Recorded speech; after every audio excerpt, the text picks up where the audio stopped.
Ciao ragazzi, qui è Asiaxi, benvenuti nel 25esimo episodio della carriera nella modalità My Team di F1 Manager 2024. Nello scorso episodio avevamo finalmente concluso la prima stagione che non ci ha regalato altro che delusioni e sofferenze. Infatti, come potete vedere, siamo finiti ultimi in classifica, gli unici a 0 punti tra 11 scuderie. Oggi cominceremo la seconda stagione, con tutto ciò che comporta il precampionato e anche la prima gara. Ma prima ho un annuncio importante da farvi. Dal prossimo episodio della carriera metteremo in pratica un cambio di format. Non voglio sbilanciarmi troppo, ma vi lascio un'idea generale, così non rimarrete confusi. In sostanza, invece di vedere ogni weekend nel dettaglio, ci saranno dei riassunti con i momenti più interessanti, dei mini riepiloghi e una gara tra le più significative. Quanti weekend verranno simulati ogni volta non posso dirvelo con certezza, dipenderà dai contenuti che ci offriranno, ma sì, era importante avvisarvi di questo cambiamento. Detto questo, è ora di cominciare la stagione 2025. Tanto per iniziare diamo un'occhiata all'obiettivo della dirigenza, che per quest'anno rimane lo stesso della stagione precedente, la nona posizione tra i costruttori, con uno sguardo al 2028 quando la scuderia dovrà arrivare a punti almeno nel 50% delle gare. Ovviamente la primissima cosa da fare è scegliere la motorizzazione per questa stagione e, altrettanto ovviamente, confermiamo la scelta precedente, motore Mercedes. Non solo ha senso, ma si è rivelata una delle poche cose che hanno funzionato durante l'anno. Successivamente passiamo ufficialmente a presentare il nostro nuovo team tecnico. Li avevamo messi sotto contratto e analizzati nella scorsa stagione ed ora sono entrati a far parte del progetto. Come capo tecnico troviamo Pat Fry, ex Williams. Dirk De Beer sarà invece il nuovo responsabile dell'aerodinamica, dopo aver lasciato l'Alpine. Infine, come capo meccanico arriva Roos, se non ricordo male proveniente anche lui dall'Alpine. Inoltre esordirà anche Mitchell come nuovo ingegnere di pista di Giovinazzi, dopo aver lasciato l'Aston Martin per unirsi alla nostra scuderia. E proprio De Beer ci invia il resoconto sui miglioramenti della nostra monoposto, che, come possiamo vedere, sono netti. Il vero problema resta capire se saranno stati sufficienti per iniziare a competere seriamente. Chiarite queste questioni, passiamo a scegliere gli sponsor per la nostra vettura. Il main sponsor per questa stagione sarà Ineos, che non richiede prestazioni particolarmente elevate e, contemporaneamente, è il secondo per contributo economico. Insieme ad Ineos sulla nostra auto troveremo altri 5 sponsor, che contribuiranno al progetto per un totale di quasi 84 milioni di dollari. Ne approfittiamo anche per dare un'occhiata alla nuova livrea, che in realtà cambia poco, se non per qualche colore più acceso. Le novità vere sono le tute e i caschi dei nostri piloti, pronti a dare battaglia in queste 24 gare. Prima di tutto vi informo che ho utilizzato buona parte dei soldi ricevuti dagli sponsor, almeno quelli arrivati al momento della firma, per rinnovare o ristrutturare quasi tutte le nostre strutture. La prima ad aggiornarsi è la sala dei cimeli, che ci aiuterà a migliorare l'umore del team. Nel frattempo, Kimi Antonelli migliora la sua valutazione prestazionale, raggiungendo quota 77. Con i fondi rimanenti e le prime ore Mao e di galleria dell'evento, iniziamo a pianificare alcuni aggiornamenti già prima di scendere in pista. La prima scelta è l'alettone anteriore, che va a migliorare il comportamento della vettura in sterzata. Infatti, il progetto si concentra proprio su questo aspetto, ottenendo anche un miglioramento di oltre l'1% nella tolleranza all'aria sporca. E perché no, mettiamo a lavoro i nostri ingegneri anche sull'altro lettone, quello posteriore. Offre bonus simili, ma contribuisce anche ad aumentare l'efficacia del DRS, ovviamente. Per questo progetto ho voluto puntare sul miglioramento generale in tutte le caratteristiche, senza impostare un focus specifico. L'ultimo progetto riguarda invece le sospensioni, che, come i due precedenti, migliorano il comportamento in curva, ma in questo caso aiutano anche sensibilmente nella gestione dei pneumatici e nella velocità di punta. Proprio su questi due aspetti ci siamo concentrati, come potete vedere qui a destra, dai miglioramenti previsti una volta che i pezzi saranno prodotti. Passa qualche giorno e iniziano a concludersi i vari lavori alle strutture del quartier generale. Si aggiorna l'eliporto, che ci aiuta con sponsor e consiglio, tornano alla condizione migliore il punto d'accoglienza, i simulatori di sospensioni CFD ed infine si aggiorna a livello 3 il simulatore di gara, che porta al 30% lo sviluppo settimanale dei nostri piloti. E a proposito dei nostri piloti, aggiorniamo anche i programmi di sviluppo. Berman nei prossimi mesi si concentrerà sullo sviluppo delle abilità legate ai run brevi, nel tentativo di migliorare adattabilità e precisione, che sono attualmente i suoi punti deboli più marcati. Antonelli invece lavorerà sull'addestramento relativo alla strategia di gara, così da migliorare sia nei sorpassi che nella difesa. Infine abbiamo Lindblad, che è il più acerbo ma anche il più giovane del trio. Lui si concentrerà sui ruota a ruota per potenziare quelle abilità che al momento risultano decisamente sotto la sua media. Passa ancora qualche giorno e si conclude il primo progetto, quello sulle sospensioni, che mettiamo subito in produzione per averle pronte in tempo per la gara. E nel frattempo mi viene un'idea. Cerco tra i piloti svincolati qualcuno utile al marketing, ma con uno stipendio contenuto. Lo trovo in Mick Schumacher, gli offre un contratto d'affiliato con uno stipendio di 1.800.000 e un piccolissimo bonus alla firma. Lui è scontento di quasi tutto, ma accetta. E quindi, da questo momento diventa ufficialmente un nostro pilota, e tra poco capirete il perché di questa scelta. Prima però vediamo che il lab squadra viene aggiornato, sempre nel tentativo di migliorare l'umore e lo sviluppo generale. Allo stesso tempo si concludono i progetti dei due alettoni, che, come le sospensioni, vengono subito messi in produzione per poter essere montati su entrambe le auto. Ed ecco il motivo per cui abbiamo contattato Schumacher Schumacher. Concentrandosi esclusivamente sulla commerciabilità, riesce praticamente da solo a coprire l'intero coinvolgimento richiesto dai piani sponsor. Questo ci permette di liberare molte risorse umane che ora potranno concentrarsi unicamente sulle gare. Concludiamo con un aggiornamento alla sala del consiglio che raggiunge il livello 4 e in sostanza un tentativo di corruzione al consiglio per ottenere più tempo da dedicare al lavoro con la scuderia. E quindi ci siamo, è arrivato il momento della gara. Prima di tutto montiamo i nuovi componenti a partire dall'alettone anteriore, di cui abbiamo prodotto ben 4 pezzi per coprire entrambe le auto. Stesso discorso per l'alettone posteriore. Stranamente, invece, sono stati prodotti solo 2 pezzi delle sospensioni, anche se erano state messe in produzione molto prima. L'importante comunque è riuscire a fornire entrambe le auto di tutti i pezzi fondamentali. Durante l'estate quasi tutte le scuderie hanno cambiato i proprietari dei sedili. Perez, per esempio, finisce Williams, Sainz in Alpine e Hamilton approda in Ferrari. Ma forse il cambiamento più grande è Alonso in Red Bull. Chissà come andrà la convivenza con Max. La stagione inizia dal Bahrain. È prevista una temperatura fredda inferiore ai 20 gradi, ma ovviamente il cielo dovrebbe restare sereno o al massimo nuvoloso nel corso della gara. Prima di partire impostiamo gli obiettivi per i nostri piloti, che saranno volutamente semplici, perché ancora non sappiamo esattamente a che livello ci troviamo. Ora è tutto pronto, il primo weekend di gara della nuova stagione può avere inizio.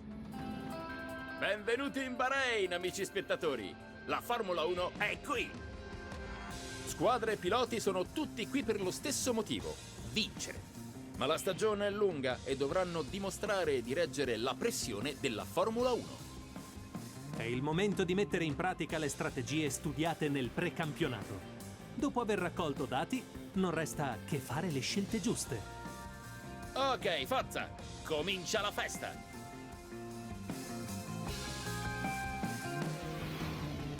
Durante le prove lavoriamo bene con entrambi i nostri piloti che, oltre ad essere soddisfatti dell'assetto, iniziano fin da subito a comprendere le novità della nostra auto, portando il livello di fiducia iniziale a valori piuttosto alti. Ora ci attendono le qualifiche, vediamo cosa riusciamo a combinare nella prima sessione seria della stagione. Benvenuti, siamo alle qualifiche, pronti a entrare nel vivo. Quello del Bahrain è un tracciato polveroso e molto abrasivo, che mette alla prova soprattutto le mescole morbide. La gestione delle gomme sarà fondamentale qui. Allora, come ti sembra sia arrivato Logan Sargent a queste qualifiche? I tempi nelle prove libere sono stati deludenti. Forse il team voleva testare un assetto diverso, ma la pressione cresce, perché alla fine qui contano solo i risultati.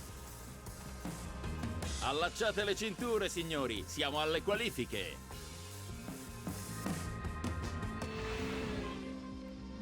Siamo in auto con Giovinazzi per l'ultimissimo tentativo a disposizione e prendiamo Russell come riferimento per i tempi, visto che non è poi così lontano da noi.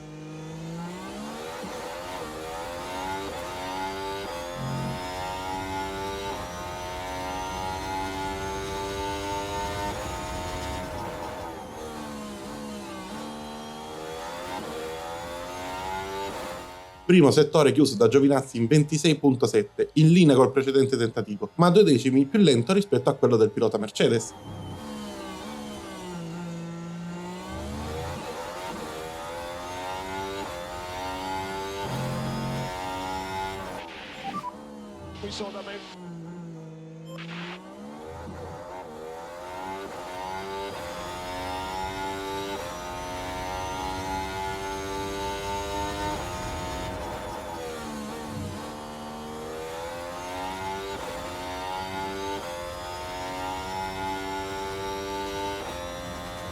Nel secondo settore invece ci miglioriamo, ma lasciamo per strada altri 3 decimi rispetto a Russell, che ovviamente ha una macchina nettamente superiore.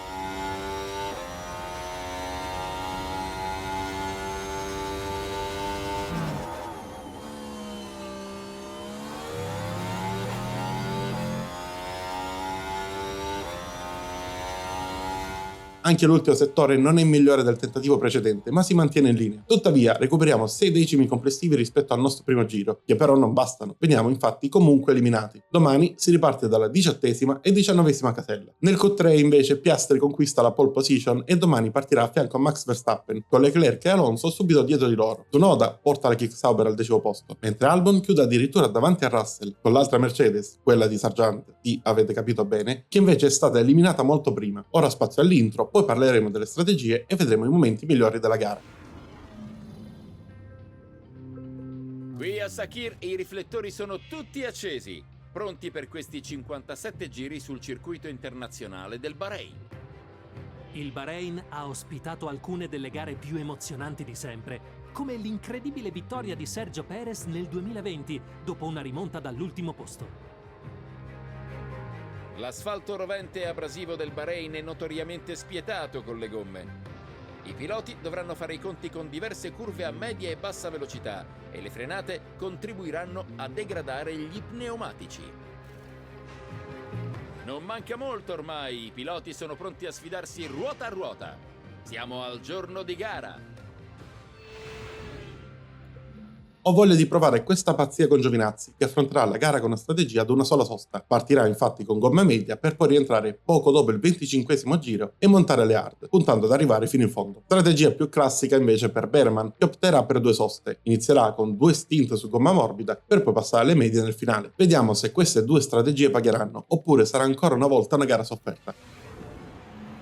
L'attesa per la gara è alle stelle ormai. E sugli spalti si respira l'aria delle grandi occasioni.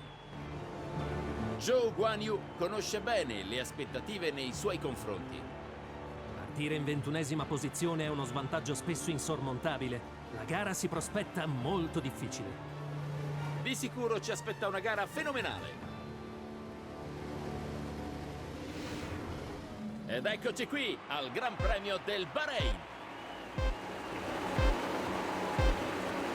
Si spengono le luci e via, partiti! La partenza non è in malvagia, visto che entrambi mantengono le proprie posizioni, ma già in curva 1 assistiamo al primo incidente tra Sainz e una delle Sauber. La gara prosegue per qualche giro senza grandi sussulti, fino a quando Zhou ci raggiunge. Prima supera Giovinazzi sul lungo rettilineo prima dell'ultima curva, poi sul rettilineo del traguardo si affianca alla LB2 di Behrman e prima all'esterno e poi nel cambio direzione all'interno riesce a strappargli la posizione. Dopo 27 giri, capito che la strategia di Giovinazzi non sta funzionando, torniamo ai box per montare comunque le hard. È la prima sosta dell'anno, non perfetta ma almeno priva di errori. Verso la fine del secondo stint Behrman perde l'auto in curva e finisce in testa coda. Questo errore lo costringe a battagliare con Sainz che, nonostante abbia un'Alpine danneggiata, ha ancora voglia di lottare. Prima supera il nostro pilota con una bellissima manovra, ma poi in curva 4 non può nulla all'esterno con il posteriore ridotto com'è. Nel frattempo l'altra Alpine, guidata da Lawson, manda letteralmente nella stratosfera una delle Williams e non capisco come non gli sia stata inflitta alcuna penalità. Rientriamo con Behrman per l'ultimo stint. Gomme media su, si riparte e usciamo di nuovo in pista, a qualche secondo da Sainz. Una volta ripreso, Behrman riesce a strappargli la 20esima posizione in curva 1, mentre a suggellare una gara difficile arriva anche il testacoda di Giovi. Davanti continua la lotta tra lo spagnolo dell'Alpine e il nostro pilota. Sainz riesce nuovamente a riprendersi la 20esima posizione alla prima curva, ma a 3 giri dal termine arriva il sorpasso definitivo. Behrman replica esattamente la stessa manovra che il pilota avversario aveva utilizzato all'inizio di questo duello. Intanto Alonso va a vincere la gara, partendo dalla 4ª posizione.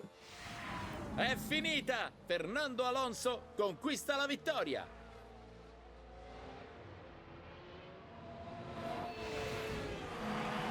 Il risultato non era scontato e questa cosa rende la vittoria, se possibile, ancora più dolce. Noi invece concludiamo in 20esima e 22esima posizione. Non è stata una gara eccellente, ma da tanti punti di vista come temperature del motore e consumo gomme si sono visti netti miglioramenti. Sul passo gara però c'è ancora molto da lavorare. Vi lascio i commenti post gara e ci sentiamo subito dopo. Mentre i piloti rientrano, telecamere su Charles Leclerc. Appena fuori dal podio, ma una 4ª posizione non è niente male. E il veterano spagnolo segna un'altra prestazione incredibile, conquistando l'10° podio. È la prima vittoria dell'anno. Per la squadra è il momento di festeggiare. E con questo si chiude il weekend prima della meritata pausa per squadre e piloti. E il nostro weekend di emozioni finisce qui. Dal Bahrain è tutto. La prossima tappa è sulle rive del Mar Rosso. La Formula 1 torna a Jeddah per il Gran Premio dell'Arabia Saudita. Quindi Alonso vince la sua 33esima gara davanti alle 2 McLaren, seguite dalle 2 Ferrari, mentre il suo compagno inizia male la stagione, chiudendo sesto, che però basta alla Red Bull per mettersi in testa tra i costruttori. Fa strano invece vedere la Mercedes a 0 punti. Capisco Sargent, ma Russell? La macchina è davvero messa così male? Ma per oggi è tutto. Spero che il video vi sia piaciuto e, se volete sostenere la serie e il canale, lasciate un like e iscrivetevi per non perdervi i prossimi contenuti. Noi ci vediamo a Jeddah per il Gran Premio d'Arabia, ma non solo. Ciao ragazzi!